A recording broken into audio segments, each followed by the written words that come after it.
오늘 함께 나눌 말씀은 누가복음 2장 8절로 14절의 말씀입니다. 누가복음 2장 8절로 14절의 말씀. 제가 한 절 읽고 여러분들이 한 절 읽도록 하겠습니다. 8절입니다. 그 지역의 목자들이 밤에 밖에 서서 자기 양떼를 지키더니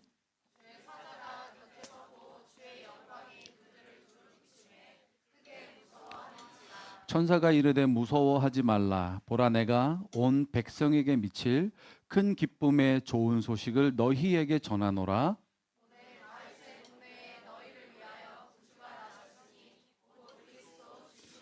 너희가 가서 강보에 쌓여 그 위에 누워 있는 아기를 보리니 이것이 너희에게 표적이니라 하더니,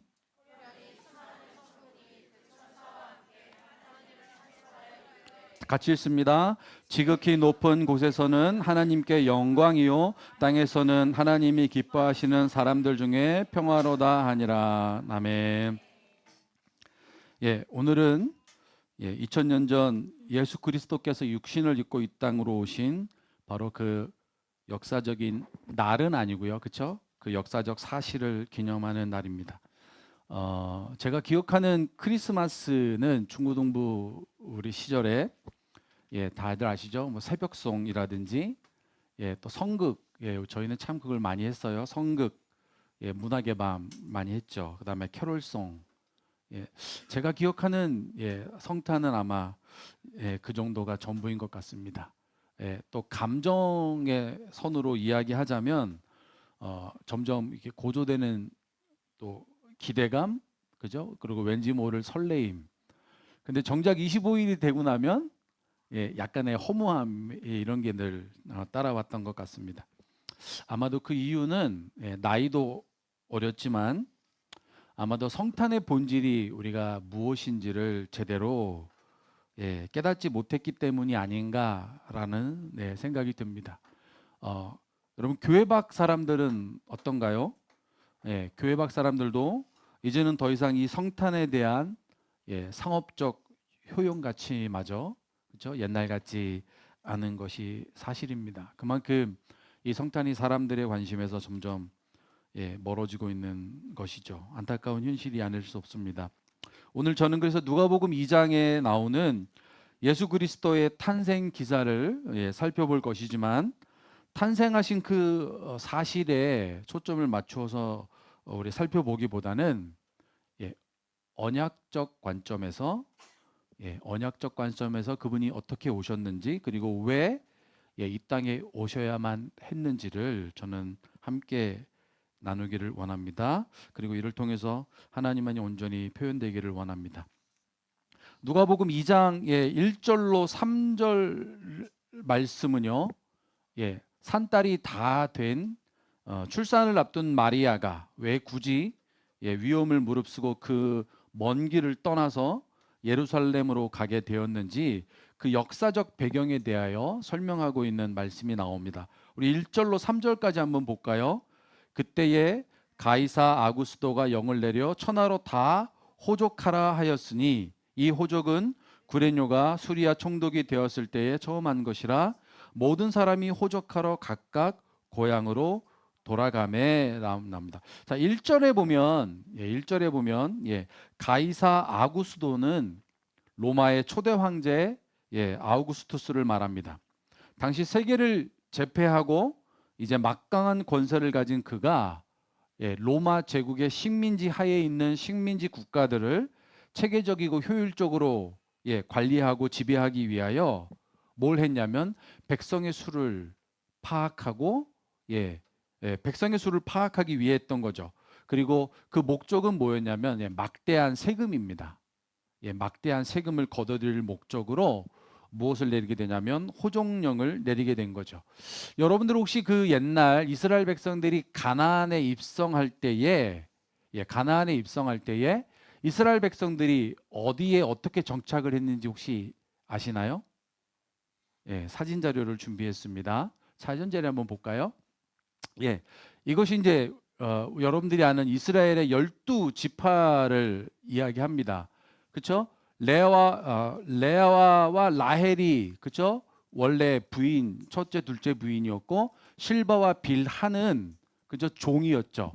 라의 종, 라헬의 종이었고요. 각각이 자식 12명이죠. 근데 12지파대로 그 땅을 분배했는데 레위가 빠지고 요셉이 빠집니다. 왜? 요셉은 그의 두 아들 에브라임과 므낫세가 땅을 분배받게 되고요. 혹시 레위가 왜 빠졌는지 아시는 분이 계실까요?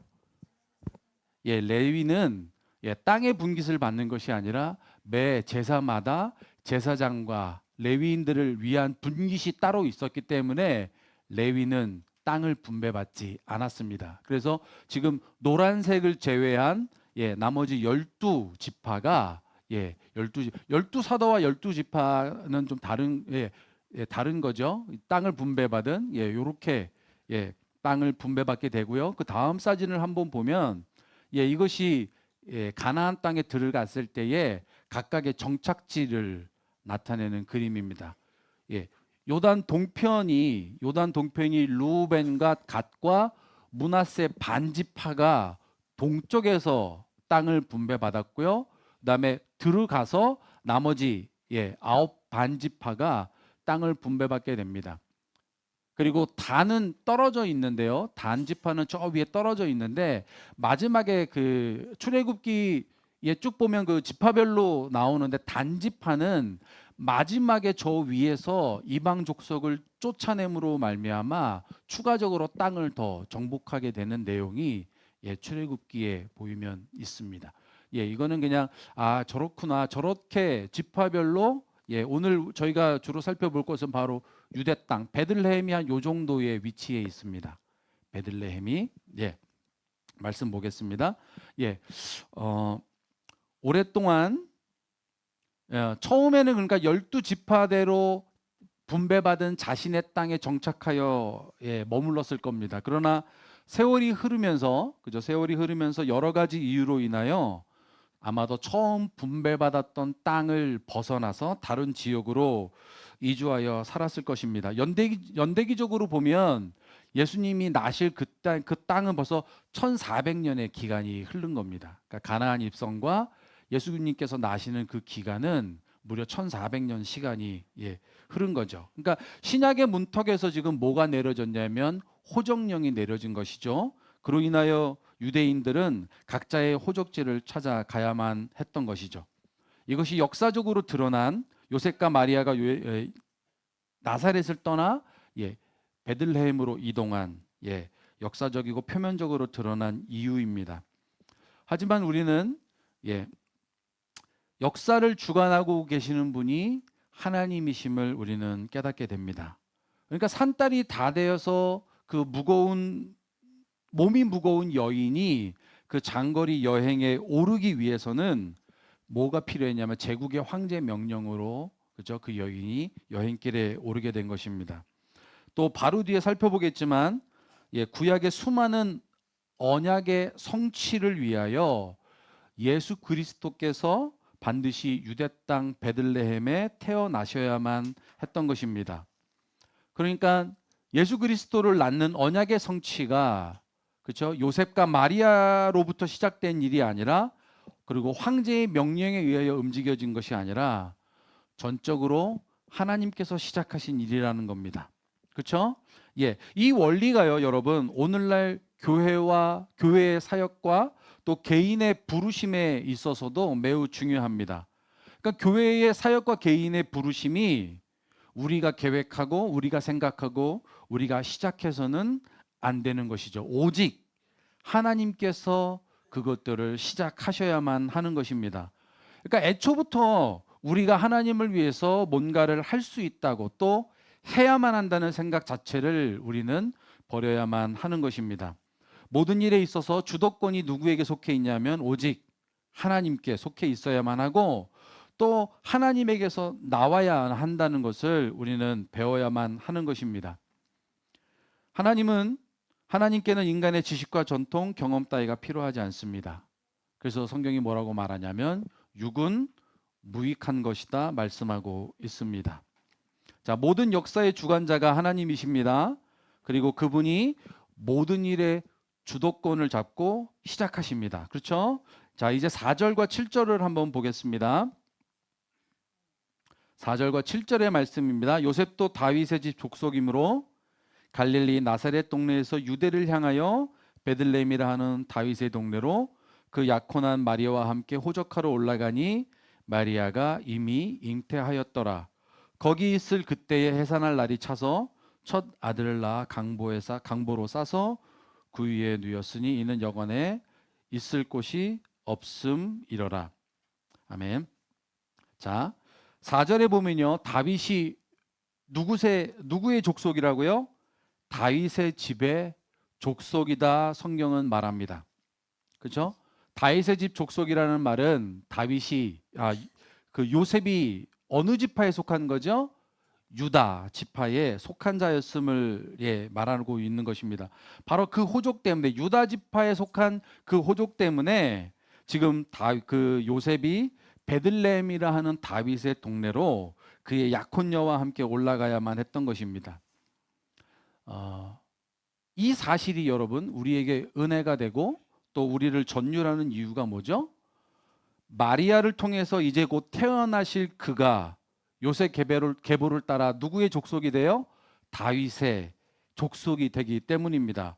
여러분, 이게 왜 그토록 우리 가운데 중요할까요? 바로 오실 메시아를 말씀하고 있는 구약의 수많은 언약과 또 예언의 말씀들이 헛되이 사라지지 않고 또 땅에 떨어지지 않고 말씀하신 그대로 성취되는 것을 의미하기 때문입니다. 미가서를 보겠습니다. 미가서 5장 2절입니다. 미가서 5장 2절의 말씀입니다. 베들레헴 에브라다야.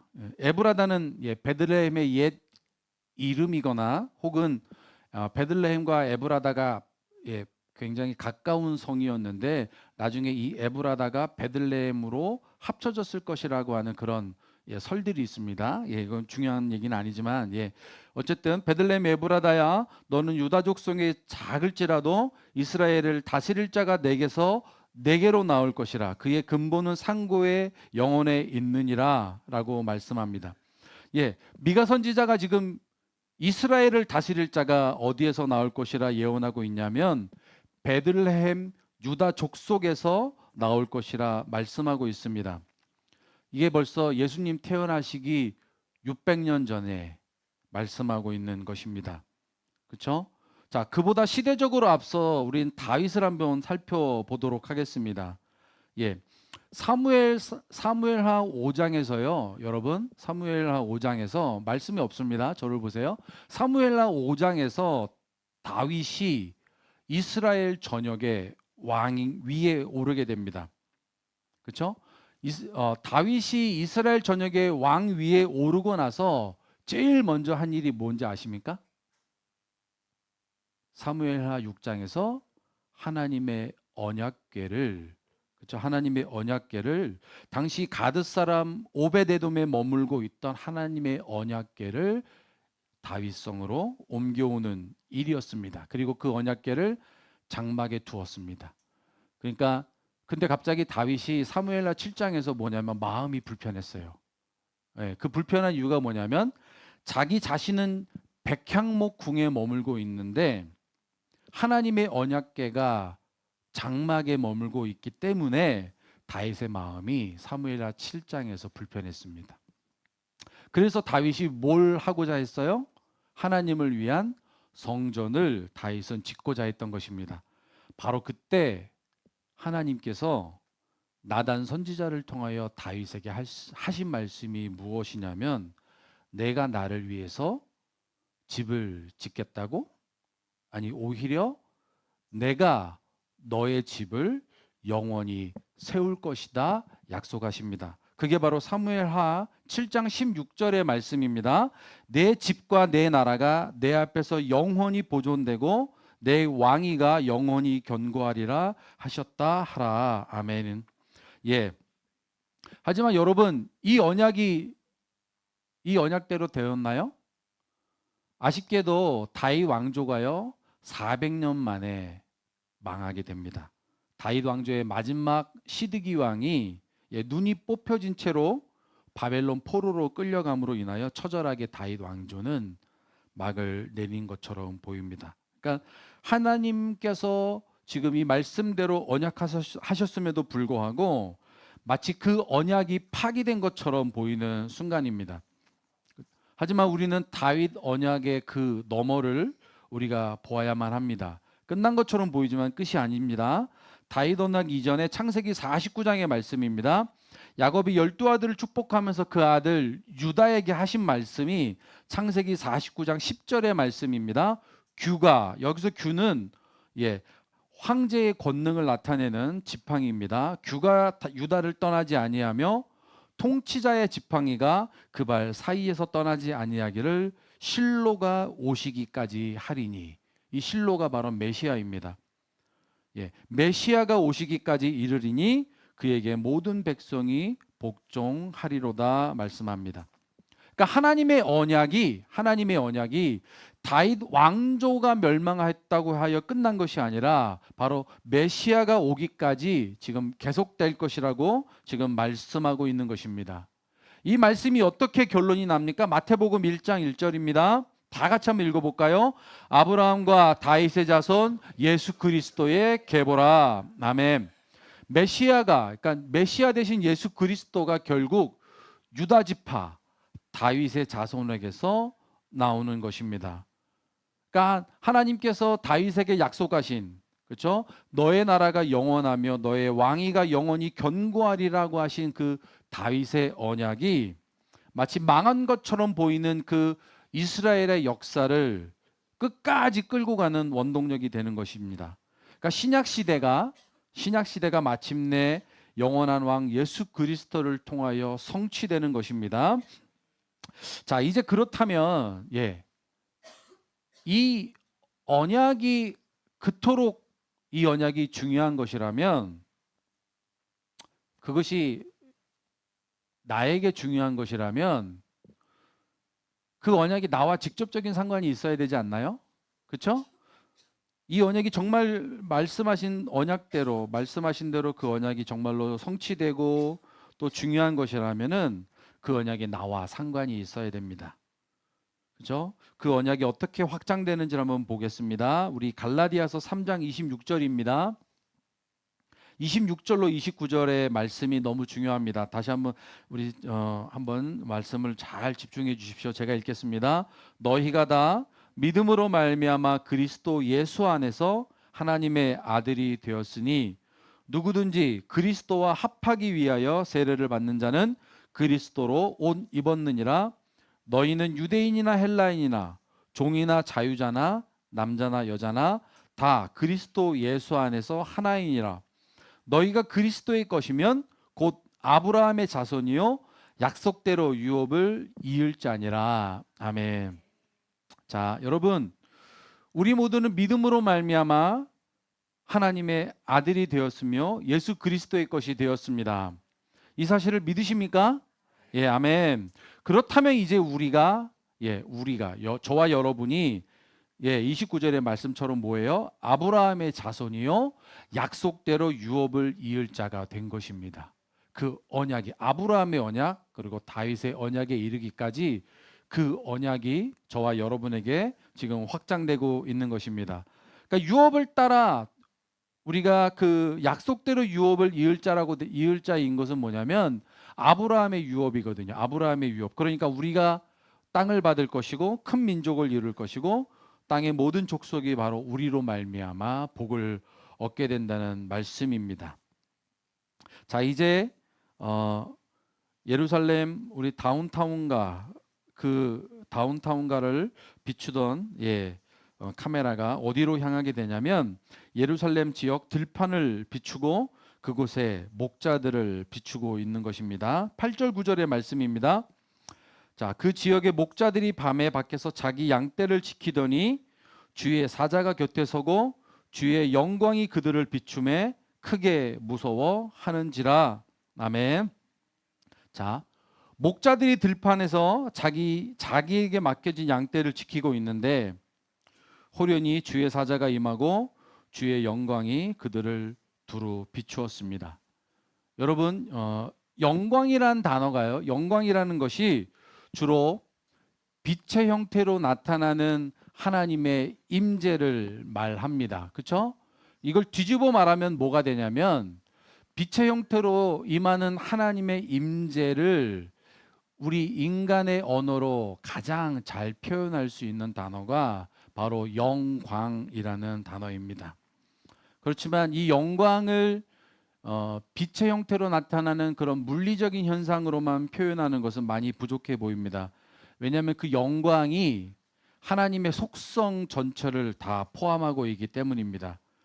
그래서 영광이 빛으로 임하시는 하나님의 임재와 더불어서 하나님의 신적 속성을 온전히 드러나는 것을 의미하기 때문에 영광은 바로 그 하나님 자신을 말하고 있는 것입니다. 죄송한데 물 한 잔만 좀 예. 예. 예.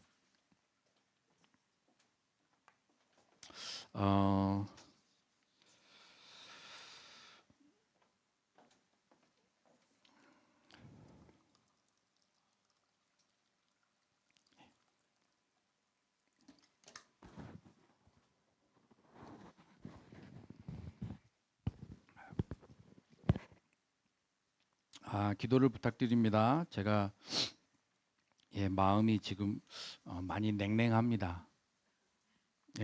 마음이 냉랭하고 이것이 영적 싸움인 것을 알고 있는데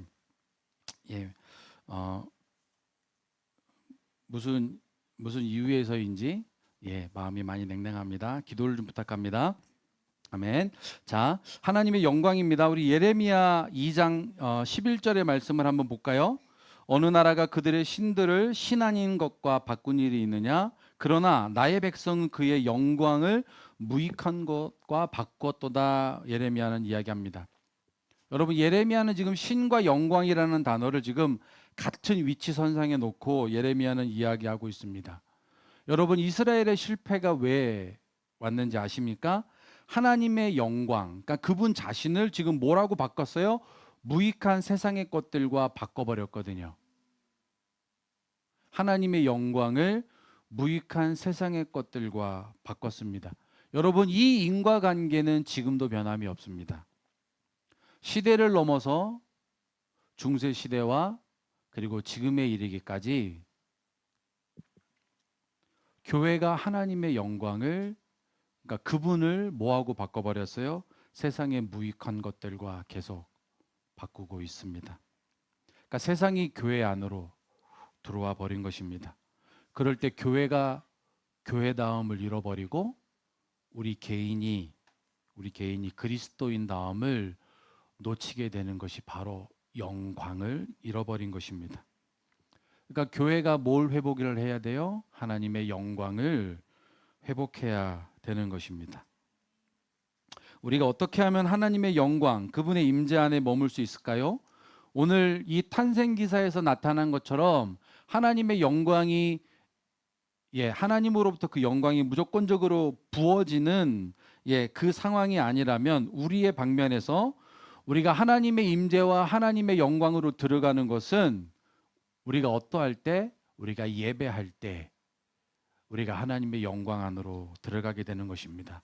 여러분, 이것이 영적 원리입니다. 우리가 전심으로 주님을 찬양하고 예배하는 자들에게 주님의 영광이 덮여지고 우리가 그분의 임재 안으로 들어가게 되는 것은 하나님의 약속하신 영적 원리입니다. 그러므로 여러분, 공동체 예배를 소중히 여기십시오. 그리고 특별히 우리의 다음 세대가 하나님의 영광을 잃어버리지 않기 위해서 그들을 예배자로 양육하는 것을 힘써 주십시오. 자녀를 위해서 그 이상의 중요한 일은 없습니다. 자, 이상의 결론이 예배자에게 하나님의 영광이 임했다라고 하는 이 사실로부터 우리는 왜 하나님의 사자가, 그리고 하나님의 영광이 예루살렘 성전이 아니라 들판에, 그리고 제사장의 무리와 레위와 레위와 바리새인들이 아닌 목자들에게 그 하나님의 영광이 임했는지를 우리는 추론해 볼 수 있습니다. 한 가지 더 근거를 한번 찾아볼까요? 누가복음 1장에 보면요. 누가복음 1장에 말라기서 이후에 420년간 그 신구약 중간 시대 동안에 하나님의 말씀이 없습니다. 무려 400이 말라기서와 우리 복음서 시작 420년간 하나님의 말씀이 없는 침묵 시대가 되는데요. 그 침묵 시대를 깨고 복음서 가장 처음에 주의 사자가 임하는 장면이 나오는데 그게 누구에게 나오냐면요. 세례 요한의 부모인 사가랴와 그의 아내 엘리사벳에게 나옵니다. 그들이 은혜를 입게 되는 장면에서 그들이 어떠한 자이었는지를 말씀하는 것이 누가복음 1장 6절입니다. 이 두 사람이 하나님 앞에 의인이니 주의 모든 계명과 규례대로 흠이 없이 행하더라. 아멘. 여러분, 사가랴는 당시 제사장이었습니다. 예수님이 나시던 그 해는 반차를 따라 대제사장의 직분을 행하고 있었습니다. 그러니까 우리가 일반적으로 인식하고 있는, 그래서 예수님과 함께 예수님의 그 공생의 시간에 항상 예수님과 대립각을 세우던 그 제사장의 직분에 있던 사람들과는 다른 모습에 우리는 지금 사가랴의 모습을 보고 있는 것입니다. 세례 요한의 부모는 하나님 앞에 의인이요 주의 모든 계명과 규례대로 흠이 없이 행하던 자들이었습니다. 그 경건한 자들에게서 이스라엘 자손을 주 곧 그들의 하나님에게로 많이 돌아오게 하는 사역을 감당하는 세례 요한이 나온 것이죠. 엘리야의 심령과 능력으로 주를 위하여 세운 백성을 준비하게 하는 바로 세례 요한이 탄생하게 되는 것입니다. 신앙의 유산이 여러분 이토록 중요합니다. 그래서 말라기 이후에 420년간의 말씀과 계시가 전혀 없었던 그 어두움의 시대를 깨고 드디어 은혜의 시대, 신약 시대를 열어가면서 자신의 영광을 아무에게나 비추셨을 거라 저는 생각하지 않는 것입니다.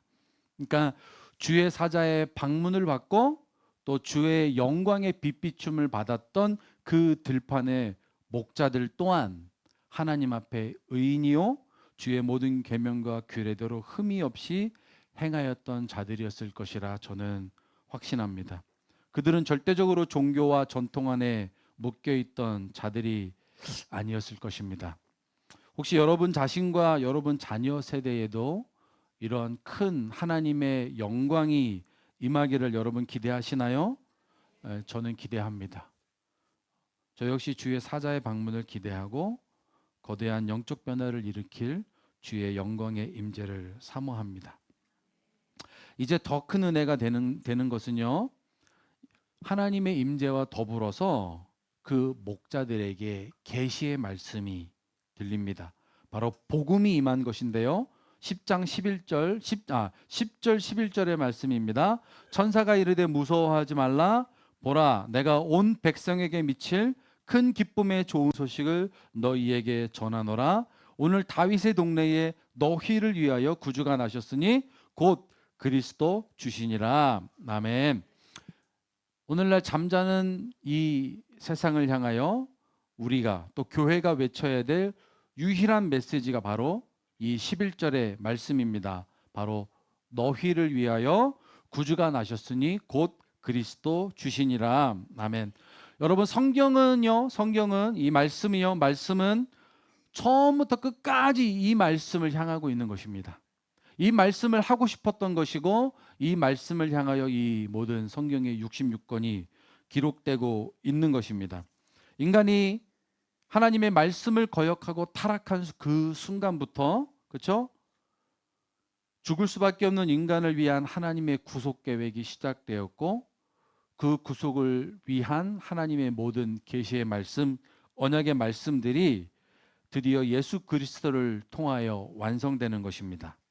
다윗의 동네에 예수가 나셨는데 그분이 바로 죄인들을 위한 구주시라는 것입니다. 요한복음은요, 이 말씀을 굉장히 신학적으로 말씀하고 있습니다. 요한복음 4장에서 사마리아 여인을 만난 예수님께서 자신을 뭐라고 말씀하시냐면 영생하도록 솟아나는 샘물이다. 누구든지 내가 물을 마시는 자는 영원히 목마르지 아니할 것이다 말씀합니다. 그렇죠? 또한 요한복음 6장에서는요. 오병이어의 기적을 경험한 유대인들에게 나는 하늘에서 내려온 생명의 떡이다. 내게 오는 자는 결코 줄이지 않을 것이다 말씀하고 있는 것입니다. 저는 이제 예수 그리스도의 성탄과 관련된 이 하나님의 구원 계획, 이 복음과 관련하여서 두 가지를 말씀드리고 말씀을 마치고자 합니다. 우선 성육신하신 예수께서 이 땅에 오셔서 여러분 자신을 생명의 떡이다, 인자의 살을 먹지 아니하고 인자의 피를 마시지 아니하면 너희 속에 생명이 없느니라 라고 말씀하실 그때에 많은 자들이 그 말씀을 어려워했습니다. 이해하지 못했습니다. 그러자 뒤이어 하신 말씀이 무엇이냐면 내 아버지께서 오게 하여 주시지 아니하면 누구든지 내게로 올 수 없느니라 예수님께서는 말씀하셨죠. 그러자 많은 사람이 떠나가고 다시는 예수님과 함께 다니지 아니하였습니다. 여러분 오늘 12월 25일 주님이 오신 날을 축하하고 기념하고 예배자로 선 것이 우리의 의지가 아니라는 것입니다. 오직 예수님의 말씀처럼 아버지께서 오게 하여 주시지 아니하면 누구든지 내게로 올 수 없다.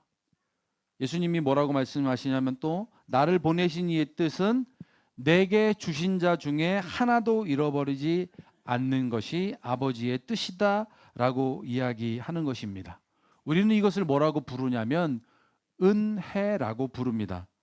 그러니까 유대 땅 2000년 전에 오신 예수 그리스도가 그리고 그분의 대속의 죽으심이 그죠? 그분의 대속의 죽으심이 나 자신을 위한 것임을 우리가 깨달아지고 만진 바 되고 믿어진다는 것이 바로 하나님의 은혜인 것입니다.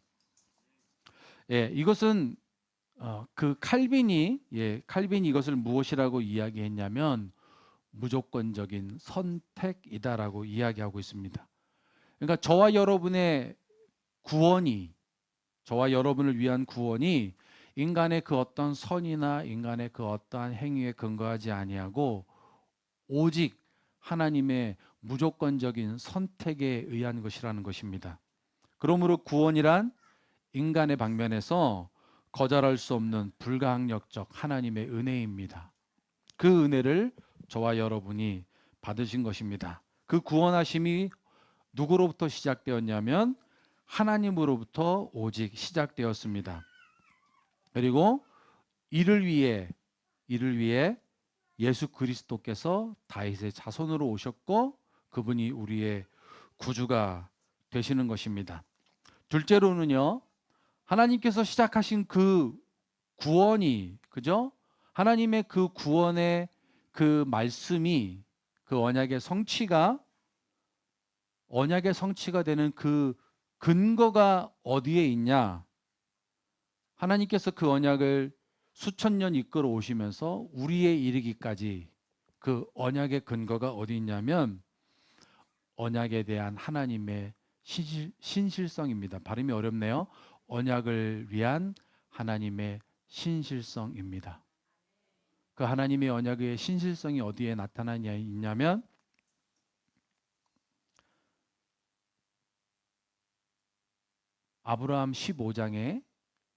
창세기 15장에 아브라함의 횃불 언약이 있습니다. 그렇죠? 횃불 언약. 고대 근동에서 언약의 관계는 그렇죠? 쪼갠 고기 사이로 그 언약의 당사자들이 다 지나가죠. 근데 아브라함의 횃불 언약에서는 오직 하나님만이 지나가십니다. 그러니까 그 언약을 누가 이끌어 가시겠다고 하시는 것이냐면 오직 하나님께서 그 언약을 이끌어 가시겠다고 하시는 것입니다. 근데요, 그 하나님의 신실성이 그 창세기 15장인데요. 창세기 17장에서 다시 하나님께서 그 아브라함과 할례로 언약을 맺으세요. 할례로 다시 나타나셔서 그 할례로 언약을 맺으시는데 그 중간 16장에 뭐가 있냐면 아브라함이 실수를 하는 장면이 나옵니다. 뭐냐면 하갈을 통하여 이스마엘을 낳게 되는 거죠. 그러니까 하나님께서 내가 이끌어가겠다고 말씀하신 15장에서 다시 할례의 언약을 맺으시는 그 사이에 인간의 실수가 끼어 있는 것이죠. 그러니까 언약이란 무엇이냐면요. 언약이란 내가 하겠다. 그렇죠? 또 내가 하겠다. 그러니까 우리를 계속해서 부르시는 거예요. 우리가 실수하고 넘어질지라도 끊임없이 하나님께서 우리 가운데 오셔서 내가 그 언약을 이끌어 가겠다고 하는 그 하나님의 그 신실성이 오늘 우리에게까지 우리를 이끌어 가시는 것입니다. 그것이 어디에 나와 있냐면요. 사무엘하 7장 9절입니다. 내 집과 내 나라가 견고하고 영원히 내 나라가 영원하며 내 왕위가 영원히 견고할 것이다 약속하신 그 다윗의 언약의 내용이 그 언약의 핵심이 바로 이 말씀입니다. 내가 가는 모든 곳에서 내가 너와 함께 할 것이다. 그러니까 우리가 어디를 가든지 끝까지 우리와 함께 하시겠다라고 하시는 그 임마누엘의 하나님이 언약에 신실하신 그 하나님이 수천 년을 이어오는 그 다윗의 언약이 수천 년 이어오는 그 하나님의 언약이 오늘 예수 그리스도께서 유대 땅 베들레헴의 나심으로 언약이 성취되고 그 언약이 우리에게까지 확장되시는 것입니다. 그러므로 여러분 오직 그분만을 예배하며 그분만을 경배하시기를 주님의 이름으로 축원드립니다. 기도하겠습니다. 고마우신 아버지 하나님 감사합니다. 하나님 언약에 신실하신 그 하나님을 찬양합니다. 그 하나님의 언약의 신실성으로 인하여 하나님 우리가 또 넘어질지라도 또 우리를 부르시는 그 하나님의 앞에 우리가 날마다 서기를 원합니다. 예수님의 이름으로 감사하며 기도드리옵나이다. 아멘.